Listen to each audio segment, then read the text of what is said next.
what are some of the changes that I have observed in myself within the past years? I find it a very interesting question. It's very important to be introspective and analyze yourself, where you were, where you are now, and where do you want to go. If you don't know where you are, how do you know where you want to go? So I would say that over the past years, I have learned tremendously on myself and on life and on people. There are many things which I believe I have learned, I have progressed from where I used to be. I can say that I know myself very well, but at the same time, I think that even if we believe we know ourselves well, sometimes you can be clouded by your own emotions, and sometimes people who are close to you might see or know things about you that you don't know about yourself or that you never thought about. So I personally, if I had to make a summary of myself, I have been struggling with mental health issues for a very long time, even till date. I would say it's just normal. I have no shame talking about it. Actually, I'm proud to talk about it because I have conquered so many of them, and I don't actually call them diseases as such. It's just like sometimes life, you have certain challenges in life which are so hard that obviously you are going to feel down. There is no way that a human being can keep being happy, strong all the time if you are faced with such a big trauma, a big suffering, like something really, really hard. I'm sure most of you can understand what I'm saying. And especially if you're a genuine person, like you're not fake, you're not superficial, you're a kind person, like you sometimes you don't expect, and you don't have that gold kind of shell over you and you suffer. Some people are more kind of how would I say, they have this wall around their heart or their feelings. It takes more to break them or to make them cry. But I have been through an emotional roller coaster in various periods of my life, even if I'm not doing anything like to deserve it. Like that's the thing with depression and things like that, anxiety or whatever it might be. Like you don't, it's not like a punishment that you have done something nasty or you have done a sin or a crime and then you are suffering. It's not like that. It's just like we are human beings, so we cannot be happy all the time, and it's fine. Sometimes you feel down, and you did not come here to be perfect. So what I really like about myself over the past years, I think I have become way more patient and gentle and loving towards myself, less concerned with people's opinions, less concerned with being attached to. I'm no longer attached to people. I'm no longer willing to allow toxic people in my life or low investment people in my life just for the sake of having someone. I am okay with not being loved, not being liked, not being understood, not being supported.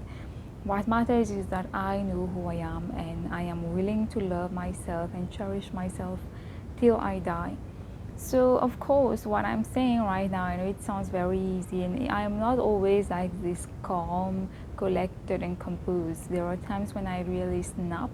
I am very angry, very aggressive, very violent. Sometimes I'm crying, like I don't know, it's the end of the world because I just don't want to portray a fake image, because as you know today there are so many leaders, gurus, inspirational, motivational figures who will kind of come and sell a concept to you like they have conquered all their demons and everything is great. And of course their story is interesting because they have struggled, and they show you that despite all these struggles you can succeed, you can become someone, you can conquer these demons, you can show the world that you still have something in you, you have your place here, and God created you for a reason.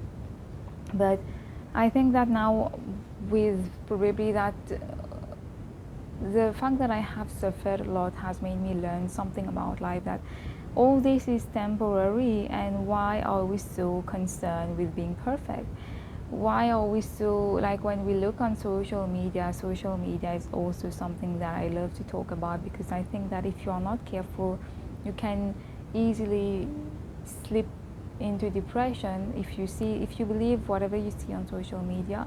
You see all these perfect people with perfect lives, happy, like no one has any problem on social media, but that's what they show you. And if you compare yourself with them, then of course you will feel terrible, you will feel horrible, you will feel like you are a good for nothing, like you have nothing good going on in your life to be grateful for, which is totally false. So my strategy is like I have done a lot of exercise, yoga. I wouldn't call it yoga, I'm not an expert yoga, but I do some stretches, some meditation, listening to some mantras, music.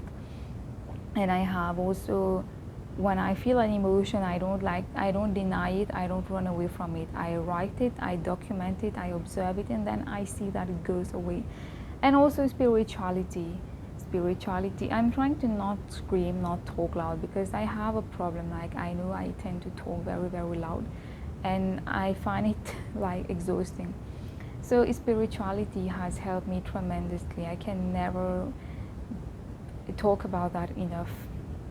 I am Muslim and I am a proud Muslim, but I love all of the religions, and I know that many people don't believe that. I don't mean to say I love all other religions as such, but I love the principles and philosophy of all religions, because I have read a lot of holy books, and I see that the basic message in any religion is to tell you to become a good human being, to spread love, happiness, to learn to control your emotions, have self-control so as to lead a happy, balanced life, to live in harmony with society, and to have a meaning in life. To, it's if you try to simplify it, you will see that all of them are saying basically a same message. And for me, like, having this balance between the worldly life and the spiritual life is very important, because guys, if you are too caught up in the worldly life, you will start to feel like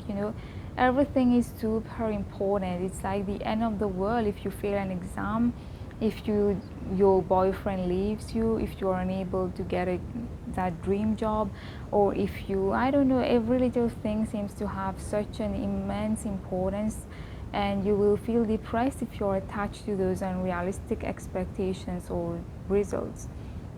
So whenever I feel like I am getting a bit too stressed, I don't like to feel stressed. I think life is really too short to feel stressed, because I don't want to die with a lot of overthinking, regrets, and having frustration. So my strategy is to live in the present moment and focus on what I can control, and not expect life to be perfect, not expect even myself to be perfect. So those are the things which have changed in me. In the past, I used to be someone who was very, very concerned with other people.